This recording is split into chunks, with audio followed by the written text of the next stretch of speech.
welcome to BrewingDaily.com. I'm your host, Matthew Winther, and today we're with Ashley at Ashley's Beautiful House. And Ashley, you have never brewed beer before. I've never brewed beer before, and I've always wanted to give it a whir. And we're going to show you how to brew beer today. Awesome, let's do it. So Matt, what does it take to make beer? Well, Ashley, it takes some kitchen equipment. A lot of stuff you probably already have in your kitchen. Awesome. Any of the stuff you don't have, you can probably get at your local homebrew supply store, or a good hardware store might have some of it too. You definitely need a thermometer. Okay, we're gonna want to know what temperature everything's at. That's very important. You're gonna want a pot to boil in, and this is a 4-gallon, 16-quart enamel pot. Is that the best kind of pot to use, or could you use stainless steel? Stainless steel is fine. Some people say there's a problem with aluminum pots. I haven't found that to be the case. I actually use an aluminum pot sometimes.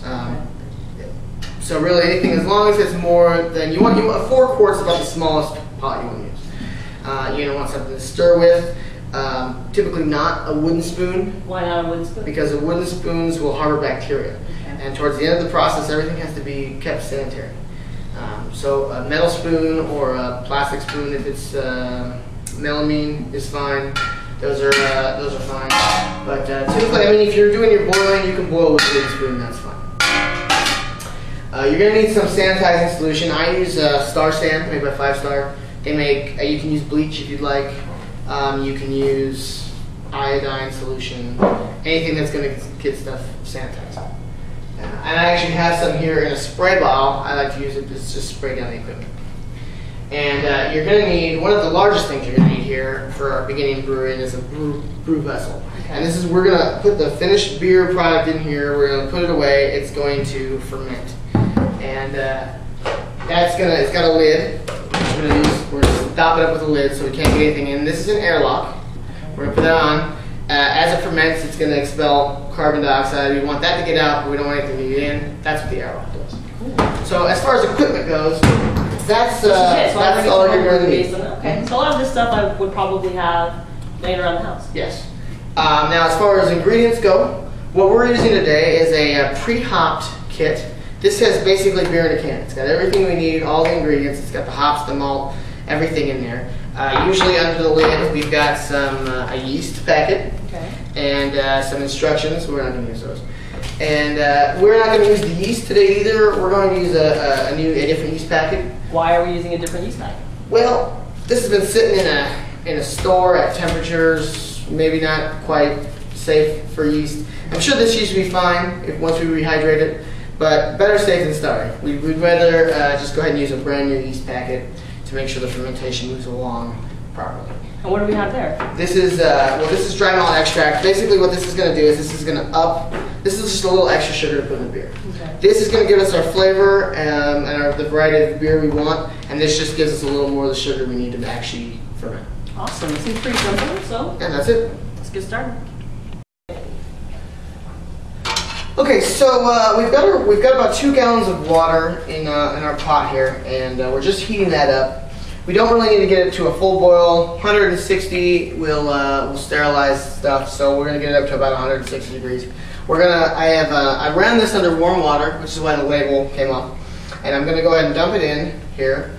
And this is our extract. Go ahead and stir there, and give it a real vigorous stir. We don't want that to rest too much on the bottom because the heat will cause it to burn or caramelize on the bottom. So we want to keep a nice vigorous stir there.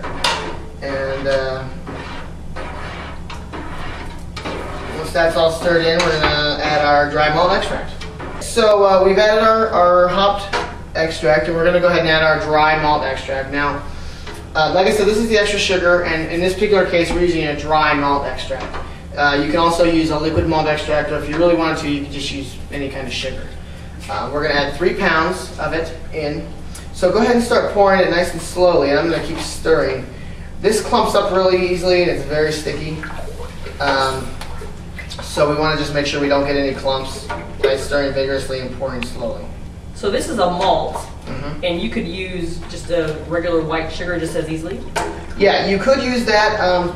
You know, using a lot of white sugar in fermentation tends to give you cidery flavors to your beer, which a lot of people don't like. So typically you want to use either a malt extract or corn sugar. You can make corn sugar too. Okay, so we've got the kettle. It's heating up our liquid here. While that's happening, we need to, once we turn off the heat for that wort. By the way, any unfermented beer is called wort. Okay. So right now we've got that pot going as wort. So we'll call it that. While the wort is heating up to 160 degrees, so we know it's good and sanitized, and we're gonna go ahead and sanitize the rest of our equipment. How do we do that? Well, this is the star stand. This is the sanitizer, and I basically mixed it up per the instructions in this jug. And we're gonna go ahead and what I like to do is I like to just sanitize everything right in our brew vessel. So this is clean already. I cleaned the brew vessel already. We're gonna pour in our star stand, and we're gonna put in the various equipment that we need, like our airlock. We're gonna throw that in there, and we're gonna let all that stuff get sanitized. And we're gonna make sure the entire bucket gets sanitized. What I like to do is put the lid on and just kind of shake it around so it gets the inside of the lid, gets the entire thing sanitized. And then that way we know everything in here is sanitized. So when we put our wort in, we know that it's going to continue to be sanitized. So now that we've got everything in there, and we're going to just kind of shake this around. Make sure you cover up the hole in the top of the bucket when you shake it around. That way you don't shoot water everywhere. And that's all we really have to sanitize is this bucket and our airlock. At this point, that's really all we need. This is the simplest, absolute simplest way to make beer. So we don't need very much equipment at all. Okay, so now we've heated up our wort, and it's ready to move to an ice bath. So go ahead and grab that, and let's move it over here to our ice bath. Made a little ice bath in the sink. We're just going to put it in there nice and gently, make sure it doesn't fall over or anything. And because we have about 2 gallons, maybe 2.5 gallons of volume here, we're going to add almost 4 gallons of cold water on top of it. So we really only have to cool this to, I would say, about 110, 120 degrees. Okay. And just letting it sit in this ice bath should be fine. We'll let it sit there for about half an hour, and it should reduce the temperature low enough. Now, while it's very important, while this is in here, that this is sanitized at this point. We don't want to get anything in it. We don't want to get any bacteria, because this is a really live environment for any kind of wild airborne yeast or bacteria. So we just want to keep this as clean as possible. And at this point, everything that's going to touch the wort is going to be sanitized, so it doesn't contaminate. And that's about all we need to do here for now. So we'll let that sit for about half an hour.